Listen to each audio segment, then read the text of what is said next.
9 ශ්‍රේණියේ 3 වෙනි පාඩම් ඒකකයේ වන ශ්‍රී ලංකාවේ සංවර්ධනයේ අවකාශීය වෙනස්කම් කියන පාඩමට අදාළව පළවෙනි වීඩියෝ එක මම මීට කලින් ඉදිරිපත් කරා. ඔබ තාමත් ඒ නැරඹුවේ නැත්නම් පාත් සඳහන් ලින්ක් එක භාවිතා කර ඒ නරඹන්න. එhmenan අද දුවේ පුතේ මම සූදානම් වන්නේ ශ්‍රී ලංකාවේ සංවර්ධනයේ අවකාශීය වෙනස්කම් කියන පාඩමේ දෙවෙනි කොටස සමග එකතු වීමට. මිට කලින් අපි කතා කරපු පාඩම් මේකකයේදී අපි කතා කළා මොකද්ද සංවර්ධනය කියලා කියන්නේ? සංවර්ධනයේ මනුන් ලබන මිනුම් දඬු ඒවා කොහොමද සකස් කරගන්නේ? ඒවේ තියෙන වැදගත්කම ගැන අපි කතා කළා. එhmenan අද අපි දෙවෙනි වීඩියෝවෙන් බලාපොරොත්තු වෙනවා ශ්‍රී ලංකාවේ සංවර්ධනයේ අවකාශීය වෙනස්කම් කතා කරන්නට.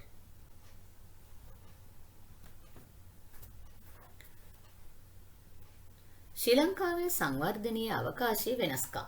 එhmenan ඒ යටතේ අපි සලකා බලනකොට මෙන්න මේ කරුණු ටික අපි ඉස්සෙල්ලා කතා කරලා බලමු පුතේ. ශ්‍රී ලංකාව කියන්නේ සංවර්ධනයේ වෙමින් පවතින රටක්. ඔබ දන්නවා. ඒ කියන්නේ ලංකාව නිදහසෙන් පසුට අද දක්වා සංවර්ධනයේ වෙමින් පවතින රටක් විදිහට තමයි අපි සලකන්නේ. මෙන්න මේ ලංකාවේ සංවර්ධන මට්ටම කතා කරනකොට ලංකාව තුලත් ප්‍රාදේශීය වශයෙන් සංවර්ධන මට්ටම් වල විවිධ වෙනස්කම් දක්නට ලැබෙනවා. ඒ කියන්නේ මේ ප්‍රදේශවල පවතින භූෂභතාවය වෙන්න පුළුවන්, එහෙම නැත්නම් දේශගුණය වෙන්න පුළුවන්, මානව කටයුතු වෙන්න පුළුවන්. මෙන්න මේ සාධක පදනම් කරගෙන ප්‍රාදේශීය වශයෙන් සංවර්ධනයේ විවිධ වෙනස්කම් දක්නට ලැබෙනවා. මෙන්න මේ ලංකාවේ අවකාශය මොකද්ද මේ අවකාශය කියන්නේ? අවකාශය කියන්නේ ව්‍යාප්තියක්. මේ අවකාශීය වශයෙන් නැත්තම් භූමිය පදනම් කරගෙන ශ්‍රී ලංකාව කියන්නේ භූමි ප්‍රදේශය පදනම් කරගෙන සංවර්ධනීය වෙනස් වෙලා තියෙන ආකාරය අපිට කතා කරන්නට පුළුවන් අංශ තුනක් යටතේ. ඒ පළමුවෙන්න තමයි කුටුම්බ ආදායම. දෙවෙනි එක තමයි දිස්ත්‍රික්ක අණුව ලදරු මරණ අනුපාතිකය. අපි තුන්වෙනි විදිහට අරන් තියෙනවා දිස්ත්‍රික්ක අණුව උපතේදී ආයු අපේක්ෂාව. මේ කුටුම්බයක් කියලා කියන්නේ මොකද්ද? කුටුම්බයක් කියලා කියන්නේ පුතේ පවුලක්. පවුලකට ලබන ආදායම. අපි එතන සිට මේ කොටස් ටික වෙන්වෙන්ම කතා කරලා බලමු.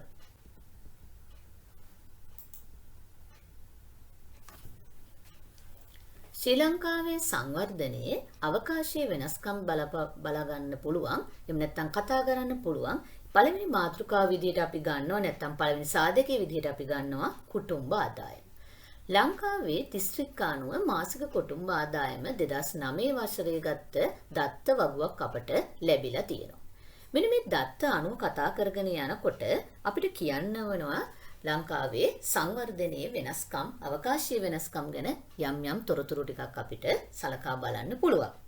ඊට කලින් අපි බලමු ශ්‍රී ලංකාව ගත්තාම මේ ප්‍රාදේශීය වශයෙන් ආදායම් විෂමතාවයක් දක්නට ලැබෙනවා. ඒ කියන්නේ ආදායම් අඩු වැඩි වීමක් දක්නට ලැබෙනවා. ප්‍රාදේශීය වශයෙන් කියපුවම අපි සලකා බලන්නේ විශේෂයෙන්ම දිස්ත්‍රික්ක අණුව. එතකොට 2009 වර්ෂයේ දත්තවලට අනුව ලංකාවේ කුටුම්බයක් එහෙම නැත්නම් පවුලක් මාසිකව ලබන ආදායම් ප්‍රමාණය රුපියල් 36451ක් විදිහට තමයි ගණනය කරලා තියෙන්නේ. මෙන්න මේ තත්ත්වය අනුව සලකා බලනකොට ලංකාවේ දිස්ත්‍රික්කවල මේ කුටුම්බ ආදායම හිමි කරගෙන තියෙන්නේ කුමන ප්‍රමාණයෙන්ද යන්න අපිට මේ වගුව මගින් පැහැදිලි කරගන්නට පුළුවන්. අපි බලමු ඉස්සරළම ලංකාවේ වැඩියෙන්ම කුටුම්බ ආදායම වැඩිම ප්‍රමාණයක් හිමි කරගෙන තියෙන්නේ කොහෙද කියලා. එhmenan අපිට තිරේ දිස්සෙනවා කොළඹ දිස්ත්‍රික්කයේ තමයි වැඩිම ආදායමක් තියෙන්නේ. ඒ කියන්නේ රුපියල් 51070ක් විතර ඉහළ ආදායමක් ලබනවා. කොළඹ නගරේ 51070ක ආදායමක් ලබනකොට පුතේ ලංකාවේ අඩුම කුටුම්බ ආදායමක් ලබන දිස්ත්‍රික්කයේ විදිහට අපිට ගන්න පුළුවන් යාපනය. ඒ කියන්නේ රුපියල් 18917ක් වැනි අවම ප්‍රමාණයක තමයි තියෙන්නේ. එතකොට තව එකක් තියන්න පුළුවන් පුතේ අපේ මායිම වෙන්නේ එහෙම නැත්නම් අපේ සීමා විදිහට තියෙන කුටුම්බ ආදායමේ 36451යි. ඒකට ආසන්නම අගයක් දක්වනවා හම්බන්තොට දිස්ත්‍රික්කය. මෙන්න මේ වගේ දිස්ත්‍රික්ක අනුව කුටුම්බ ආදායමේ විෂමතාවයක් දක්නට ලැබෙනවා. ඒ වගේම තව එකක් කියන්නට ඕනේ මෙන්න මේ 36451ට වඩා අඩු දිස්ත්‍රික්ක 15ක් විතර ලංකාවේ තියෙනවා. මේ අතර අපිට ගන්නට පුළුවන් මහනුවර, ඒ වගේම මාතලේ, නුවරඑළිය, ගාල්ල වගේ දිස්ත්‍රික්ක ගන්න පුළුවන්. ඊට අමතරව ඔබට පුළුවන් ඔය වගු ආශ්‍රයෙන් ඊට වඩා අඩුවෙන් තියෙන දිස්ත්‍රික්ක දැක බලා ගන්නට. අම්පාර තියෙනවා අපිට, ඒ වගේම තිරුගුණාමලය, ඒ වගේම අපිට පුත්තලම වගේ දිස්ත්‍රික්ක ගන්නට පුළුවන්. ඒ වගේම දුවේ පුතේ කුටුම්බ ආදායම වැඩිම දිස්ත්‍රික්කයේ විදිහට අපි තෝරාගත්ත කොළඹ නගරය ගැන කතා කරනකොට ඊට හේතු කීපයක් තියෙනවා.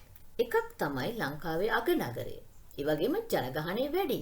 අනිත් පැත්තෙන් අපිට පේනවා සියලුම කර්මාන්ත ශාලාවල ප්‍රධාන කර්මාන්ත ශාලා මධ්‍යස්ථානයේ තියෙන කොළඹ මුල් කරගෙන, ඒ වගේම රජයේ ගොඩනැගිලි, රජයේ ආදායම උපයා ගන්න නැත්නම් අපේ සියලුම සම්බන්ධතා තියෙන හෙඩ් ඔෆිස් එක කියන අපි එහෙම නැත්නම් ප්‍රධාන කාර්යාලය තියෙන්නේ මෙන්න මේ කොළඹ නගරේ. එතකොට මෙහි ඉන්න අය ආදායම් උපයා ගැනීම අතින් අනිත් දිස්ත්‍රික්කවලට වඩා වැඩි නැඹුරුවක් තියෙනවා කොළඹ ජීවත් වෙන අයගේ ආදායම වැඩි වෙන බවක් අපිට දක්නට ලැබෙනවා. ඒ වගේම තමයි පුතේ මේ වගුව තුල අපිට මන්නාරම දිස්ත්‍රික්කය හා මුලතිව් දිස්ත්‍රික්කවල දත්ත ලැබිලා නැහැ. ඒ වගේ තත්ත්වයකුත් අපිට මේ වගුව මගින් දිස් වෙනවා. මෙන්න මේ ලංකාවේ දිස්ත්‍රික්ක අනුව කුටුම්බ ආදායම මෙන්න මේ විදිහට අවකාශයේ වශයෙන් වෙනස් වෙන්නට අපිට කියන්න පුළුවන් මෙන්න මේ වගේ සාධක බලපාන්න ඇති පුතේ. එකක් තමයි ජනගහනය. මේ ජීවත් වෙන ජනගහනය අනුව කුටුම්බ ආදායමට යම් බලපෑමක් සිද්ධ කරන්න පුළුවන් වෙනවා. අනිත් එක තමයි දේශගුණය. එතකොට මේ දේශගුණය ඒ වගේම වගා කරන භෝගය ගන්න පුළුවන් අපිට. ඒ ගලන්න මොකද වැඩි ආදායමක් උපයා ගන්න පුළුවන් භෝග වර්ගයක්ද මේගොල්ලෝ වගා කරන්නේ, අඩු ආදායමකට අල වෙන භෝගයක්ද වගා කරන්නේ කියන එක ගන්න පුළුවන්. ඒ වගේම ඒ ප්‍රදේශයේ ඉන්න අයගේ අධ්‍යාපන මට්ටම, මොකද අධ්‍යාපන මට්ටම ඉහළ පහළ යාම මත අපි කරන ලබන රැකියාව තීරණය වෙනවා. එතකොට අපේ ආදායම් මට්ටමත් ඒ අනුව වෙනස් වෙනවා. ඔන්න ඔය කියපු සාධක ඍජු හා වක්‍ර ලෙස ලංකාවේ කුටුම්බ ආදායම දිස්ත්‍රික්ක අනුව වෙනස් කරන්නට බලපාලා තියෙනවා.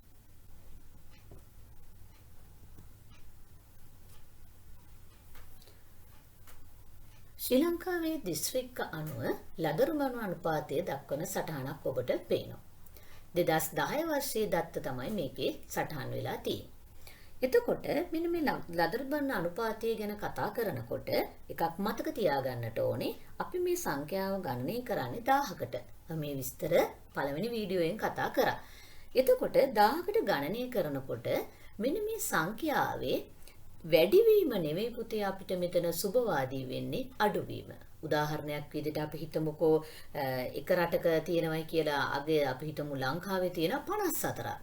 ඉන්දියාවේ තියෙනවා 10ක්. හැබැයි එතනදී අපි කියන්නේ 10ක් තියෙන රට තමයි එතන සුබවාදී වෙන්නේ.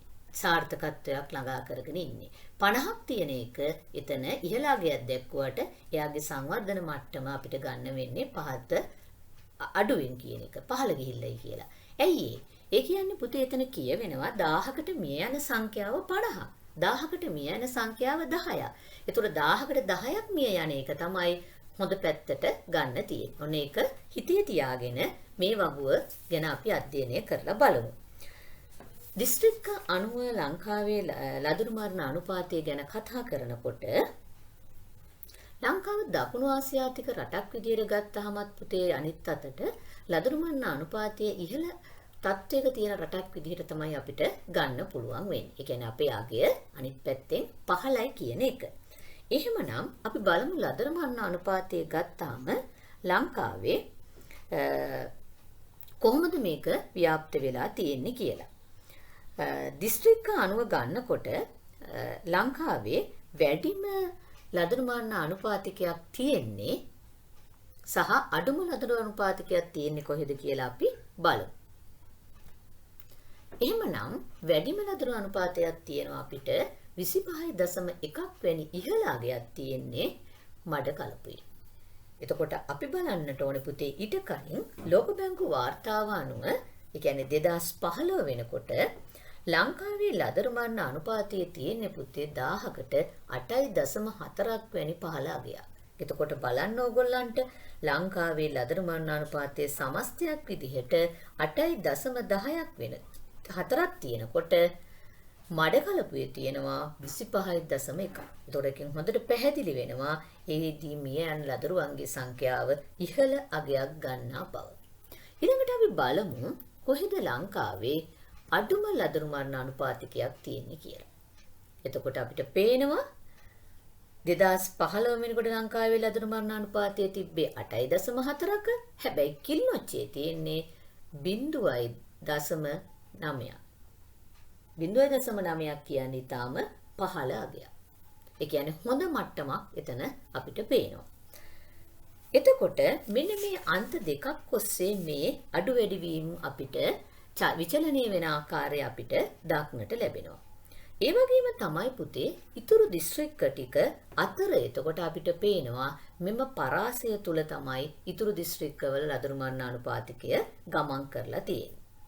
ඒ වගේම තමයි මේ වගුව අපි හිත කලින් වගුවත් එක්ක සසඳනකොට සියලුම දිස්ත්‍රික්කවලට අදාළ තොරතුරු අපිට ලැබිලා තිබීමත් විශේෂත්වයක් වෙනවා. අනික් අතට අපිට පේනවා මේ මානුෂ සංවර්ධන දර්ශකයක් විදිහට තමයි අපි මේ ලදරු මරණ අනුපාතය ගන්න. ඒ කියන්නේ මිනිස්සුયો පිළිබඳව සොයා බැලීමට ගන්න දර්ශකයක්. එතකොට අපිට පේනවා පුතේ ලංකාවේ මානුෂ සංවර්ධන දර්ශකය අනුවෙන් ගන්නකොට ලෝකයේ තුල බලනකොට අපිට හොඳ අගයක් තියෙනවා. ඒ කියන්නේ අපි හොඳ මට්ටමක ඉන්නවා. ඒකට එක හේතුවක් විදිහට අපිට ගන්න පුළුවන් පුතේ ලංකාව කියන්නේ සුබ සාධන රාජ්‍යයක්. සුබ සාධන රාජ්‍යයක් වුණු නිසා අපිට දීලා තියෙනවා බොහෝ විට සෞඛ්‍ය පහසුකම් අධ්‍යාපනය වගේ දේවල් අපිට නොමිලේ. එතකොට මේ ලදරු මරණ අනුපාතිකය අඩුවීමට ඍජුවම බලපානවා සෞඛ්‍ය පහසුකම්. ඒ කියන්නේ රෝහල් ව්‍යාප්ත කිරීම, රෝහල් වලට අවශ්‍ය පහසුකම් ලබා දීම, මිනිස්සුන්ට සෞඛ්‍යමය වශයෙන් අවශ්‍ය වෙන උපදෙස් ලබා දීම, මෙන්න මේ සාධක වගේම ලදරුවන්ට ඔවුන් රැක බලා ගන්න ආකාරය, එහෙම නැත්නම් ඒගොල්ලෝ ඉපදෙන්නට පෙර ගර්භණී කාන්තාවන් රැක බලා ගන්න ආකාරය, ඒගොල්ලන්ට දෙන්න ඕනේ බෙහෙත් හේත්, දරුවන්ට දෙන්න ඕනේ බෙහෙත් හේත්, මෙන්න මේ දේවල් ගැන හොඳ අවධානයක් සහ අවබෝධයකින් යුතුව ලංකාව තුළ වැඩපිළිවෙලක් තියෙනවා. විශේෂයෙන්ම පෞල් සෞඛ්‍ය සේවා නිලධාරීන් මේවා බිම් මට්ටම දක්වා රැගෙන යනවා ඉතාමත් ක්‍රමවත් විදියට වර්තමානයේ වන විට. ඒ අනුව ලංකාවේ දිස්ත්‍රික්ක අනුව ලදරු මරණ අනුපාතිකය හොඳ මට්ටමකට තිබෙන බවක් දක්නට ලැබෙනවා.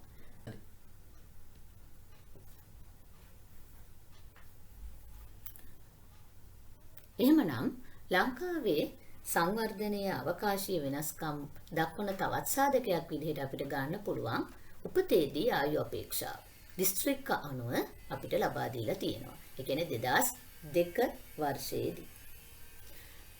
2002 වර්ෂයට අනුව මේ දත්ත බලන්න ඉස්සලා අපි පොඩ්ඩක් බලමු මොකද්ද මේ උපතේදී ආයු අපේක්ෂාවත් එක්ක තියෙන මේ ස්ත්‍රී පුරුෂ බවක් තියෙන මොනවද මේකෙත් එක්ක තියෙන සම්බන්ධය කියලා. උපතේදී ආයු අපේක්ෂාව ගත්තට පස්සේ පුතේ අපේ ලංකාවේ සාමාන්‍යයෙන් උපතේදී ආයු අපේක්ෂාව අපි ගණනය කරලා තියෙන්නේ 74.2. මොකද්ද මේ 74.2 කියන්නේ? 74ක් කියන්නේ වර්ෂ 74ක් සහ මාස 2ක් වෙන කාලයක් තමයි අපිට ජීවත් වෙනවයි කියලා ගණනය කරලා තියෙන්නේ. නමුත් මේ ආයු අපේක්ෂාව ගත්තට පස්සේ මේ ආයු අපේක්ෂාව ස්ත්‍රී පුරුෂ භාවය අනුව වෙනස් වෙලා තියෙනවා. ඒ කියන්නේ ඒගොල්ලෝ කියනවා ස්ත්‍රීන් ගත්තට පස්සේ 78.6 අවුරුදු 78ක් සහ මාස 6ක් ජීවත් වෙන බවට. පුරුෂයන්ගේ ආයු අපේක්ෂාව ගත්තාම මේගොල්ලෝ දක්වන්නේ අවුරුදු 72ක් විදිහට. මෙන්න මේ සාධක පදනම් කරගෙන තමයි පුතේ මෙම වගුවේ දත්ත දීලා තියෙන්නේ අපිට. ස්ත්‍රී පුරුෂ භාවයත් එක්ක තමයි අපිට දිස්ත්‍රික්ක අනුව ආයු අපේක්ෂාව දක්වලා තියෙන්නේ. එහෙමනම් මේකෙදිත් අපි බලමු සුපුරුදු පරිදි වැඩිම සහ අඩුම අගයන් ගැන පොඩ්ඩක් සලකලා බලමු. එහෙමනම් අපිට පේනවා ආයු අපේක්ෂාව ගත්තාම කොළඹ නගරයේ ඔය තියෙන්නේ වැඩිම එක නෙවෙයි. ඔය තමයි අපි ලකුණු කරලා තියෙන්නේ. එහෙනම් අඩුම එක අපි දැන් ඔන්න බැලුවේ. අපි ඉස්සෙල්ලා බැලුවේ වැඩිම එක, දැන් අපි බැලුවේ අඩුම එක. එහෙමනම් කොළඹ නගරයේදී ගන්න පස්සේ පුතේ පුරුෂයන්ගේ ආයු අපේක්ෂාව 61.9ක් වෙනකොට ස්ත්‍රීන්ගේ 71.9ක් වෙලා තියෙනවා. ඒකම මට කියන්න ඕන ඔයගොල්ලන්ට පේනවා ඇති මේකෙදි අපිට දත්ත ලැබුණ නැති දිස්ත්‍රික්කත් බොහොමයක් තියෙනවා. ඒ වගේම මේ ලැබිච්ච දිස්ත්‍රික්කවල දත්ත පදනම් කරගෙන ඔයගොල්ලෝ බලනකොට ඔයගොල්ලන්ට ලොකු වෙනසක් පේනවා. මොකද්ද? පුරුෂයන්ගේ ආයු අපේක්ෂාව ස්ත්‍රීන්ගේ ආයු අපේක්ෂාවට සාපේක්ෂව ගත්තාම වෙනසක් තියෙනවා. ඒ කියන්නේ වැඩිවීමක් තියෙන්නේ. පුරුෂයන් ජීවත් වන ප්‍රමාණය සාපේක්ෂව අඩුයි, ස්ත්‍රීන් ජීවත් වන ප්‍රමාණය සාපේක්ෂව වැඩි බවක් දක්නට ලැබෙනවා. ඒකට හේතු කීපයක් අපිට ගන්නට පුළුවන්. එකක් තමයි පුතේ කියන්නට පුළුවන් වෙනවා. අපි කාන්තාවක් විදිහට ගත්තාම කාන්තාවන්ට දරා සිටීමේ හැකියාව වැඩි. අනිත් පැත්තට අපි දන්නවා මොනවා හරි උපදේශක්, සෞඛ්‍යමය උපදේශක් වෙන්න පුළුවන්. එහෙම නැත්නම් ආහාර පිළිබඳ උපදේශක් වෙන්න පුළුවන්. ඒ වගේ දේවල් ක්‍රියාත්මක කිරීම ස්ත්‍රීන් බොහෝ විට වැඩිපුර කරනවා. ඒ කියන්නේ පුරුෂයන් ඒවා නොසලකා හරිනවා. අනිත් පැත්තෙන් අපි දන්නවා මත්ද්‍රව්‍ය. මත්ද්‍රව්‍ය වලට ඇබ්බැහි වෙලා ඉන්නේ වැඩිපුරම ලංකාව වගේ රටවල් වල පුරුෂයෙක්. එතකොට ඒගොල්ලෝ මේ විවිධ වර්ගයේ එකී නොකී මේකී විශාල වශයෙන් තියෙනවා මත්ද්‍රව්‍ය වර්ග. එතකොට මේවා පාවිච්චි කරනවා වැඩි වශයෙන් පිරිමි අය. ඒතර ඒක නිසා ඒගොල්ලන්ගේ සෞඛ්‍ය තත්ත්වය පිරිනනවා. ඒ නිසා ඒගොල්ලන්ගේ ආයු අපේක්ෂාව අනිත් පැත්තෙන් පුතේ අඩු වෙනවා. එතකොට ආහාර රටාවත් එහෙමයි. දැන් කාන්තාවක් ගත්තාම ඒගොල්ලෝ ආහාර රටාව යම් සැලසුමකට අනුව තමයි ගන්නෙ. නමුත් පුරුෂයන්ගේ එහෙම එකක් නැහැ. ඒගොල්ලෝ අහුණු තැනින් ඕනි තැනකින් ඒගොල්ලෝ ආහාර ගන්නවා, ඕනි දෙයක් කනවා, ಗುಣ වුණත් කනවා, අගුණ වුණත් කනවා. ඔන්න ඔය සාධක පුතේ මේකට හේතු වෙලා තියෙනවා. ඒ වගේම දැන් අපේ දත්තයට යනවා නම් පුතේ, එතකොට අඩුමාගයක් තියෙන කොළඹ. ඔයගොල්ලෝ ඒකත් පොඩ්ඩක් හිතලා බලන්නට ඕනේ. ඇයි මේ කොළඹ නගරයට අනිත් දර්ශක වලින් ඉහළට යනකොට ආයු අපේක්ෂාව පැත්තෙන් ඇයි ඒගොල්ලෝ පහළ මට්ටමක ඉන්නේ? විශේෂයෙන්ම කොළඹ කියන්නේ අපේ අග නගරේ. එතකොට මේක ඊටාම කාර්ය බහුලයි. ජනගහනය වැඩි, ජනඝනත්වය වැඩි, පරිසර දූෂණය වැඩි, වායු දූෂණය වැඩි.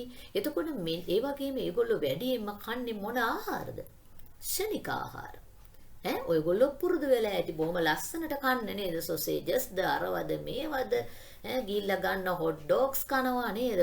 පරාටා කනවා, ඊළඟට මොනවද පීසා කනවා. ඒතර මේ මොනවද මේ? මේවා එතකොට ඒ තරම් හොඳ පෝෂ්‍යදායී ආහාර නෙවෙයි මේවා. මේවෙන් අපේ වෙන්නේ අපේ ආයු අපේක්ෂාව අඩු කරන එක.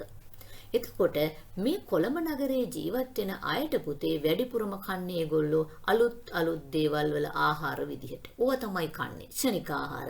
ඊළඟට ඒගොල්ලන්ට ගහේ වැලේ කොළයක් කඩාගෙන කන්න තැනක් නැහැ. ගෙවත්තක් නැහැ. ස්වභාවික පරිසරයක් නැහැ. අපි ගමට යනකොට නැත්තම් වෙනත් දිස්ත්‍රික්කවලට යනකොට අපිට පේනවා පැහැදිලිව මේ ආයු අපේක්ෂාව වැඩි වෙන බව. අපි බලමු ඒක. ඒ කියන්නේ ඒගොල්ලෝ පුතේ ශනික ආහාර රටාවකට හුරු වෙලා ඉන්නවා. ඒගොල්ලන්ගේ කාර්ය බහුලත්වයත් ඒකට හේතු වෙනවා. අනිත් පැත්තෙන් ඒගොල්ලන්ට ස්වභාවිකව දෙන ආහාර පාන ලැබෙනවා බොහොම අඩුයි. අපිට ගමකට ගියාම අපි කඩා ගන්න ගුණදායි පලාකොළයක් එළවලු වර්ගයක් එයාලට ගන්න ටිකක් අපහසුයි. ඒවට වසවිස දාපුවා තමයි කෙසෙල් වෙන්න පුළුවන්, පළතුරු වෙන්න පුළුවන් මේවා කන්නේ. ඉතින් ඔන්න ඕවා නිසා වෙන්න පුළුවන් පුතේ කොළඹ නගරේ ඉන්න අයගේ ආයු අපේක්ෂාව අඩු වෙලා තියෙන්නේ. ඒකෙත් අපිට පැහැදිලි ස්ත්‍රීන්ගේ අපේක්ෂාව වැඩි, පුරුෂයන්ගේ ප්‍රමාණය අඩුයි කියලා. එවනම් අපි දෙවනුව බලමු කොහෙද ආයු අපේක්ෂාව වැඩි කියලා. හිතන්නවත් අමාරුයි නේද? හම්බන්තොට දිස්ත්‍රික්කයේ උපතේදී ආයු අපේක්ෂාව වැඩිම දිස්ත්‍රික්කයේ විදිහට අරන් තියෙන්නේ අපි හම්බන්තොට.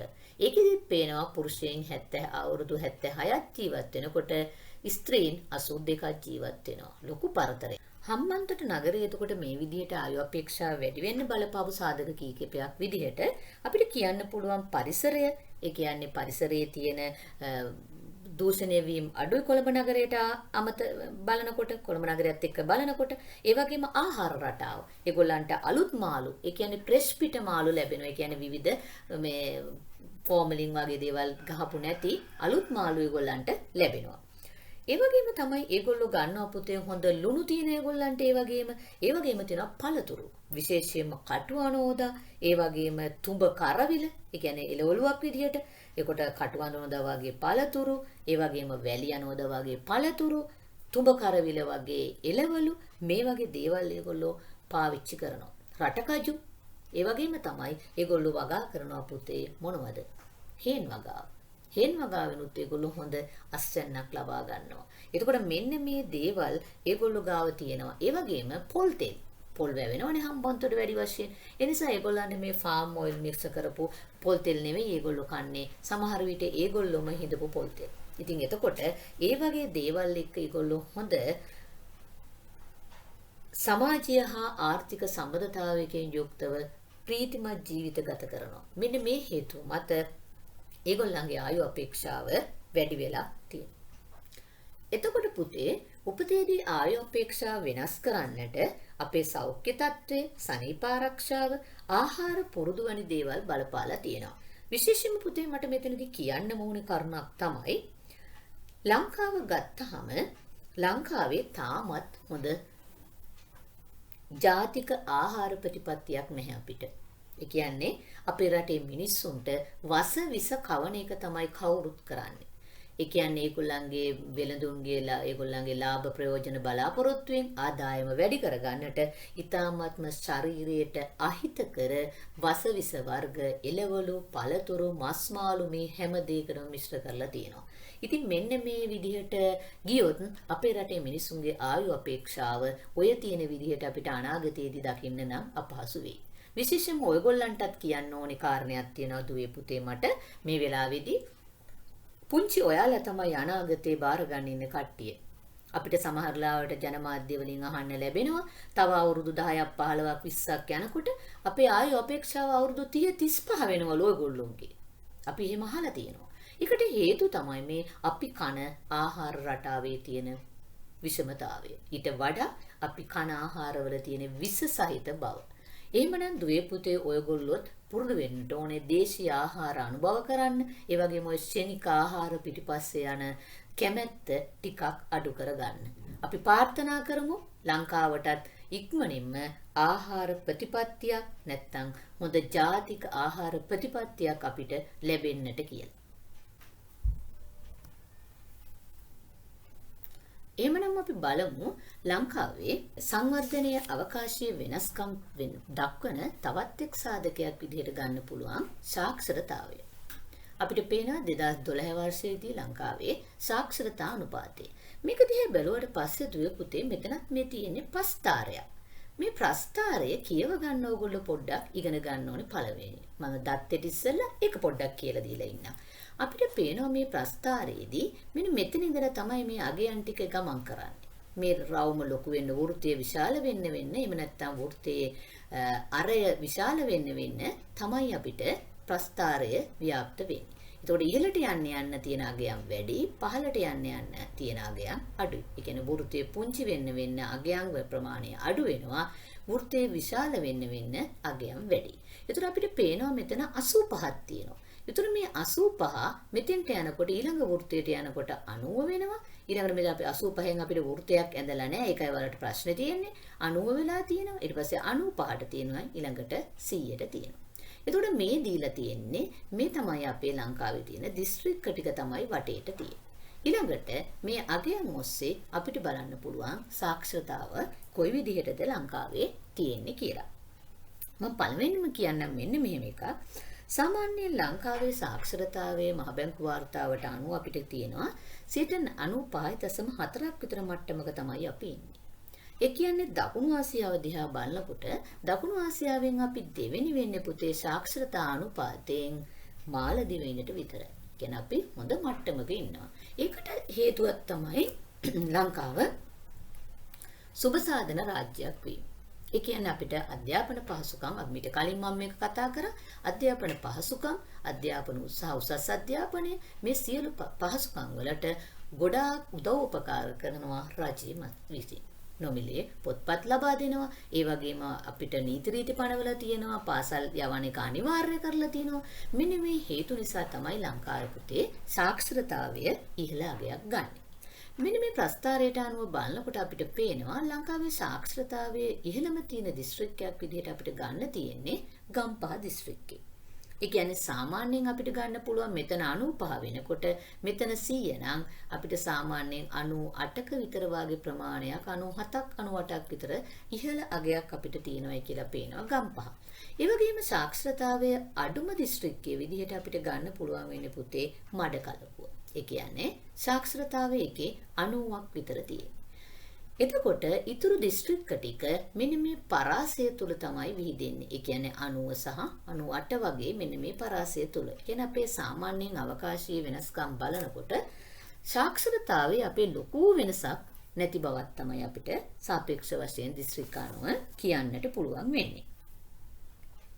එතකොට මෙන්න මේ විදිහට සාක්ෂරතාවයේ ඉහළ මට්ටමක තියෙන අපේ ලංකාවේ අවකාශීය වශයෙන් සංවර්ධනයේ වෙනස්කම් දක්නට ලැබෙනවා. එහෙමනම්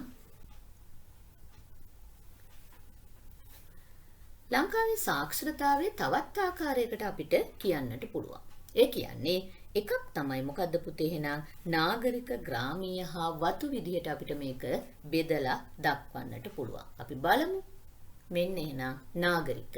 එතකොට ලංකාවේ නාගරික වශයෙන් සලකා බලනකොට ලංකාවේ සාක්ෂරතාවය 94.6ක් තියෙනවා. ඒ කියන්නේ ඉහළ මට්ටමක්. මොකද පුතේ නගරයේ ජීවත් වෙන මිනිස්සුන්ට අධ්‍යාපන පහසුකම් ලබා ගැනීමට තියෙන අවස්ථාවන් වැඩි. ඒ වගේම මේගොල්ලෝ යම් ආදායම් මට්ටමක් තියන අය තමයි නගරයේ ජීවත් වෙන්නේ. මේ නිසා සාක්ෂරතාව ඉහළ අගයක් ගන්නවා. ඊළඟට බලමු. ග්‍රාමීය ප්‍රදේශවලට යනකොට ඒක ක්‍රමයෙන් අඩුවීමක් දක්නට ලැබෙනවා. මොකද නාගරික ප්‍රදේශවලට සාපේක්ෂව ග්‍රාමීය ප්‍රදේශවලට ලැබෙන එම අධ්‍යාපන පහසුකම් මිනිසුන්ගේ ආදායම් මට්ටම් අඩුවීම මේකට වැඩි අඩු වශයෙන් බලපාන්නට ඇති. ඊළඟට බලමු අපි වතු. එතකොට අපිට පේනවා මේක අඩු වෙන බව. මොකද වතු කරයට යනකොට අර දෙගොල්ලන්ටම වඩා පහසුකම් ලැබෙන ප්‍රමාණය යම් ආකාරයකට අඩුවීම නිසා 74.3ක් විදිහට තමයි මේක සටහන් වෙලා තියෙන්නේ.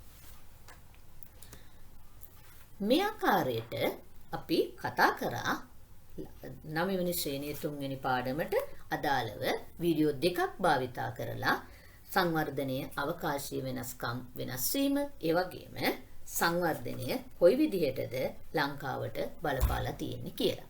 එhmenan මේ වීඩියෝ අවසානයේ තියෙන මෙන්න මේ ඇගීමට ඔයගොල්ලෝ උත්තර ලියන්න ඕනේ.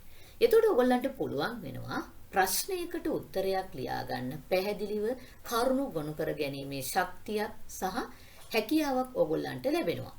ඒකම පුතේ මම මේ වෙනකොට මගේ ජියෝ සෙන්ටර් YouTube channel එකේ ඔස්සේ 6, 7, 8, 9 ශ්‍රේණිවල සහ 10, 11, 12, 13 වගේ ශ්‍රේණි දක්වාම අපි වීඩියෝ ඉදිරිපත් කරලා තියෙනවා. මෙන්න මේ වීඩියෝත් එක්ක ඕගොල්ලන්ට එකතු වෙන්න.